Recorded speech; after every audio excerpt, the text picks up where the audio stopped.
అలాగే ఇప్పుడు బీటెక్ విద్యార్థులు చెప్పింది నా ముఖ్యమంత్రి గారు కేసీఆర్ గారికి నా విన్నపం ఏంటంటే ఇది మీ దృష్టికి తీసుకొస్తున్నాం. దీన్ని సాధ్యమైనంత రీతిలో మీకు సామరస్యపూర్వకం పరిష్కరించవలసిందిగా నేను మనస్ఫూర్తిగా వేదికపై నుంచి ముఖ్యమంత్రి కేసీఆర్ గారిని కోరుకుంటున్నాను.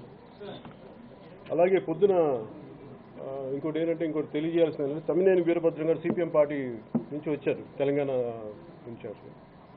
వారితో మాట్లాడుతున్నప్పుడు వారు నన్ను అడిగింది ఏంటంటే, అంతకుముందు కూడా చాలా రకరకాల తెలంగాణ ప్రజా సంఘాల నుంచి నాకు వచ్చిన విన్నపం ఏంటంటే, మనకి ఇందిరా పార్క్ ధర్నా చౌక్ని రద్దు చేయడం జరిగింది, దాని దూరంగా సిటీ అవుట్స్కర్ట్స్లో పెట్టడం జరిగిందని ఆయన చెప్పారు.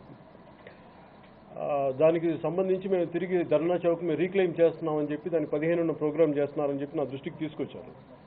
సో నా జనసేన పార్టీ మద్దతు కూడా అడిగారు, నన్ను కూడా ప్రత్యక్షంగా పాల్గొమని అడిగారు. నా ఉద్దేశం ఏంటంటే, ముఖ్యంగా ఒక ప్రజాస్వామ్యంలో ధర్నా చేయడానికి ఎవరికైనా హక్కు ఉండదు. ఇప్పుడు ఈ రోజున ఇక్కడ వచ్చిన విద్యార్థులు కానీ ఎవరికైనా సరే ప్రజలకి వాళ్ళ సమస్యలకు న్యాయం జరగనప్పుడు వాళ్ళు బయటకు వచ్చి గొంతెత్తి అరవటం అనేది అది వాళ్ళ హక్కు. అది ప్రజాస్వామ్యం వాళ్ళకి కల్పించిన హక్కు. కానీ ఆ హక్కుని వాళ్ళు చెప్పడానికి ఒక వేదిక ఏదో ఒక ఢిల్లీలో జంతర్ మంతర్ కానీ ప్రతి చోట ఎనీ సివిలైజ్డ్ నేషన్లో డెమోక్రటిక్ నేషన్లో ఒక స్పేస్ అలాట్ చేశారు. అలాంటి స్పేస్ ఈ ఇందిరా పార్క్.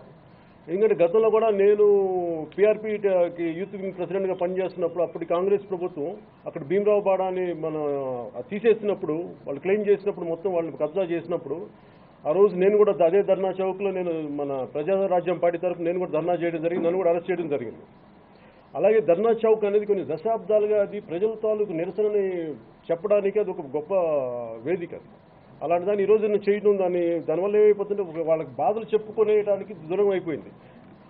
ధర్నా చెప్పాలి, ధర్నాని వాళ్ళని ప్రదర్శించాలంటే ఏదైనా సరే శాంతియుతంగా ఒక ధర్నాన్ని చెప్పదలుచుకుంటే, శాంతియుతంగా ఒక ధర్నాన్ని నిర్వహించదలుచుకుంటే అలాంటి దాన్ని కాదని చెప్పి దూరంగా పెట్టడం ఇది ప్రజాస్వామ్యానికి సరైన పద్ధతి కాదని చెప్పి దానికి నేను జనసేన పార్టీ తరఫున తెలంగాణ ప్రజా సంఘాలకి, సిపిఎం పార్టీకి, సిపిఐ పార్టీకి, అలా మిగతా ప్రజా సంఘాలు గద్దరుగా నిర్వహిస్తున్న పార్టీలన్నిటికీ వాళ్ళు 15వ తారీఖున రేపు చేయబోతున్న రీక్లెయిమింగ్ ధర్నా చౌక్కి నేను జనసేన పార్టీ తరఫున మద్దతు తెలుపుతాను. అలాగే మా పార్టీ కార్యకర్తలు కూడా పాల్గొంటారు దానికి మద్దతుగా అని చెప్పి నేను ఈ సందర్భంగా తెలియజేసుకున్నాను.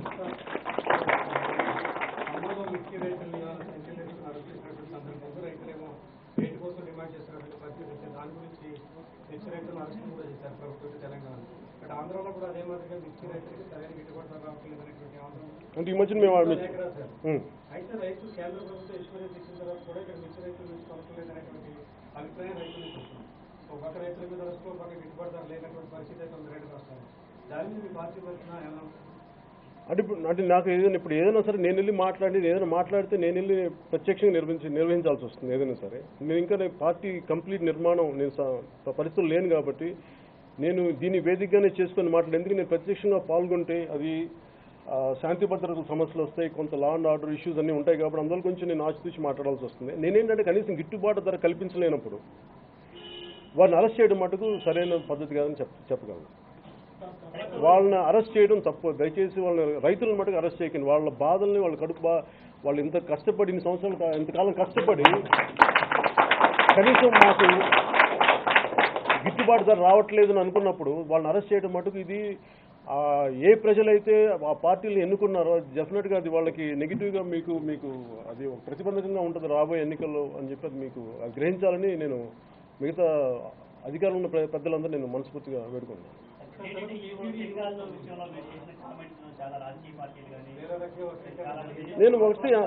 నేను దీనికి పెద్ద ఆలోచించను, భయపడను. నేను ప్రతిదీ ఏది మాట్లాడినా చాలా ఆచితూచి ఆలోచించే మాట్లాడతాను. నేను మాట్లాడేది ఈ రోజున్న ఉత్తరాది దక్షిణాది అంటే నాకు ఇన్ఫాక్ట్ నేను ఒక తెలుగు సినిమాలో 2001లో 2000లో ఖుషి అనే సినిమాలో నేను ఏ మేరా జహాన్ అని చెప్పి హిందీ పాట నేను పెట్టాను. I'm not against Hindi or north India. I'm talking about give us equal opportunity. మాకు మీరు ఎంతైతే క్లెయిమ్ చేస్తున్నారో అంతే హక్కు మాకు కూడా ఇవ్వండి. కానీ ప్రాతినిధ్యం మీరే వహిస్తారు, మేము కాదు, మేము సెకండ్ గ్రేడ్ సిటిజన్స్కు దయచేసి దక్షిణాది భారతీయులను చూడకండి చెప్పడం నా విధి విధానం తప్ప I'm not against North India or Hindi. In fact దాన్ని క్లెయిమ్ చేయాలని నేను నిజంగా నా గురించి సపోర్ట్ చేయాలని ఈరోజు కొత్తగా చెప్పక్కర్లేదు. నా సినిమాలో చూసిన ప్రతి ఒక్కరికి తెలిసి నేను హిందీకి ఎంత గౌరవం ఇస్తాననేది. కాకపోతే ఏంటంటే ఉత్తర భారతం అనేది నేను ఎందుకు మాట్లాడుతున్నా అంటే, ఈ రోజు నేను అందరూ మాట్లాడేది నేను డ్రాయింగ్ రూమ్లో మాట్లాడుకునేది, ప్రైవేట్ కాన్వర్జేషన్స్లో మాట్లాడుకునేదే నేను బయట మాట్లాడుతాను. నాతోటి నేను కలిసి పనిచేసిన రాజకీయ ప్రతినిధులు కానీ గొప్పవాళ్ళు కానీ వీళ్ళందరూ ఈ ఉత్తరాది ప్రాబల్యం మాకు చాలా ఇబ్బంది అయిపోతుందని చెప్పి నాతోనే స్వయంగా చెప్పిన వాళ్ళు ఉన్నారు. ఈ రోజు వాళ్ళందరూ మర్చిపోయి వాళ్ళకి పురోగం మాట్లాడుతుండొచ్చు, అది వేరే విషయం. ఈ రోజున అలాంటి వాళ్ళు కేంద్ర మంత్రివర్గాల్లో ఉన్నారు. ఇది నేను స్వయంగా ఈ సమస్యను కావాలంటే నాకు స్వయంగా మోడీ గారు వచ్చి అడిగినా కానీ నేను ఇంతే మొహమాటం లేకుండా చెప్పగలను, ఇంతే నిర్భయంగా చెప్పగలను. తప్పు ఉండదు. దేశ క్షేమం కోరుకునేవాడు, ఈ దేశం ఒకటిలాగా ఉండాలని కోరుకునేవాడు తప్పుని లేపి చూపాలి, లేదంటే తప్పు జరుగుద్ది. ఒక తెలుగు మాట్లాడే ఒకటే తెలుగు భాష 2 మాండలికాలు మాట్లాడే రాష్ట్రాలు విడిపోయినప్పుడు మీకు ఇలాంటి, ఎందుకంటే ఇక్కడ తెలంగాణకి అన్యాయం జరిగింది, మన మాండలికాన్ని గౌరవించట్లేదు, మన సంస్కృతిని గౌరవించట్లేదు అన్న ఒక వాదన కదా ఈరోజు మనకి ఈ స్థితి తీసుకొచ్చినప్పుడు, అలాంటిది ఉత్తరాదిని దక్షిణాదిని మీరు వేరు చేసి ప్రాతినిధ్యం సమంగా ఇవ్వనప్పుడు అది దేశ సమగ్రతకి భంగం కలిగించదా అనేది నేను చెప్పడానికి ఇది నాకు లోపల ఇది నేను ఆల్రెడీ ఒకసారి ప్రధాని మోదీ గారికి కూడా చెప్పాను. నేను ఆయన గుజరాత్ ముఖ్యమంత్రిగా ప్రధానమంత్రి అభ్యర్థిగా ఉన్నప్పుడు నేను అహ్మదాబాద్లో కలిసినప్పుడు నేను ఆయనకి ఇదే చెప్పాను. ఇది మనకి south India north Indian division ఉంది సార్, మీరు ఖచ్చితంగా దీన్ని మీరు అడ్రస్ చేయాల్సిన ఇష్యూ అని చెప్పి నేను ఆ రోజే చెప్పాను. ఈ రోజు కూడా నేను అదే మాట మీద కట్టుబడి ఉన్నాను. నేనైతే అలాగే ఇప్పుడు నేను ఇందాక ఆయన సింగాల్ గారి గురించి మాట్లాడటానికి, మీరు ఒక ఉత్తరాది వ్యక్తిని మీరు ఇక్కడ శాస్త్రీయ ఇక్కడ సంబంధమైనవి అని తెలుసుకోకుండా మీరు పెట్టారు, ఇవన్నీ నేను మాట్లాడలేదు. కానీ ఒకవేళ పెట్టడం నాకు అభ్యంతరం లేదు. నేను అనేది ఏంటంటే అలాంటి పరిస్థితులనే అక్కడ కూడా పెట్టండి. ఇక్కడ నుంచి దక్షిణాది వారిని తీసుకెళ్ళి అక్కడ కీలకమైన పదవుల్లో కూడా ఇవ్వండి. నేను అదే కోరుకున్నాను. అంతేగాని ఇక్కడ పెట్టొద్దని చెప్పట్లా, మీరు ఇవ్వండి. అంతేగాని దీన్ని ఎయిదర్ బీజేపీ ఆర్ ఏ ఒక్కరో సరే దీన్ని వక్రీకరించాలి అని అనుకుంటే మటుకు అది మీరు చేసిన తప్పే తప్ప, అది మీరు అపోహ, మీ అపార్థం తప్ప, నన్ను మటుకు కించిత్తు మీరు నా మీద మరక జల్లలేరు, మచ్చ పెట్టలేరు అని మటుకు దయచేసి.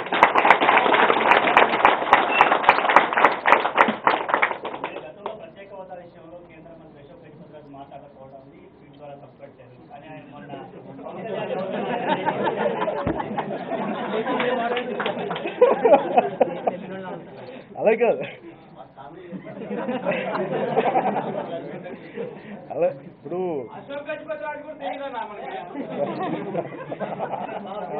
కాదు, అశోక్ గజపతి రాజు గారికి నేను తెలియదాగా ఆయన నాకు బాగా తెలుసు.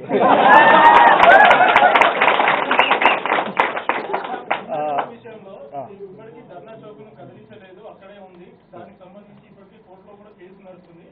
ఇప్పటికీ ధర్నా చౌక్ను సిటీ అవుట్స్కట్స్ లో పెట్టాలని మాత్రమే చెప్తున్నారు. అక్కడ ఉన్న స్థానిక ప్రజలు వాళ్ళకి సమస్య అవుతుంది, ప్రతిసారి కూడా వాళ్ళకి ఇబ్బంది అవుతుంది అని చెప్పేసి కొంతమంది పిటిషన్ వేశారు. దీనికి సంబంధించి ఇంకా ప్రభుత్వం ఎలాంటి కూడా నిర్ణయం తీసుకోలేదు. అంటే నేనేమంటానంటే, ఇప్పుడు ఇదే సమస్య ఈరోజు ప్రజలు కొత్తగా వచ్చి అక్కడ నివసించట్లేదు, చాలా దశాబ్దాల నుంచి చేస్తాం. ఈరోజు తెలంగాణ ఉద్యమం అంతా దానికి అది అక్కడే మన గుండె అక్కడే ఉంది. అలాంటిది ఈరోజు దాన్ని ఎలా తీసేస్తాం? ఈరోజు తెలంగాణ వచ్చింది అంటేనే దాని ధర్నా చౌక్ ఉండటం వల్ల, అలాంటి ధర్నా చౌక్ని తీసేయడం తెలంగాణ ఉద్యమానికి, తెలంగాణ మనం తెచ్చుకున్న దానికి ఆవిర్భావానికి దానికి అది సరైన విధానం కాదు నేను అనుకుంటున్నాను.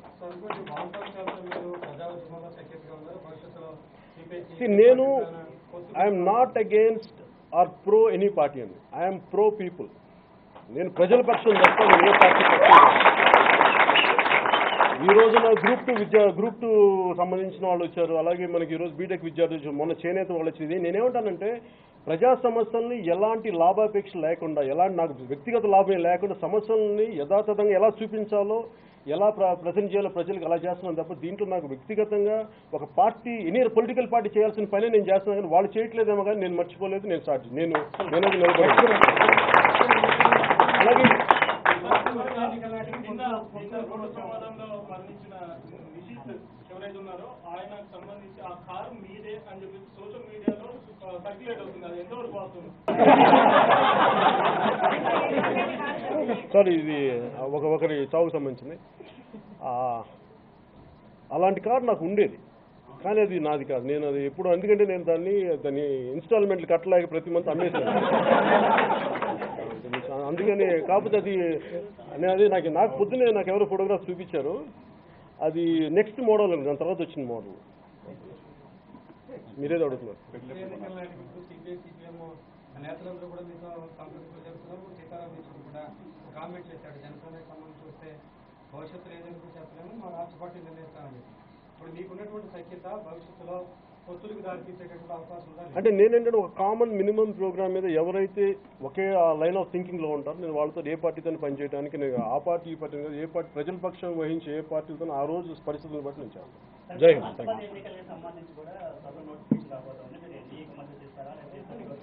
అంటే నేను ఏమి మద్దతు ఇచ్చినా కానీ నాకు ఇక్కడ శాసనసభ్యులు కానీ పార్టీ జై హింద్.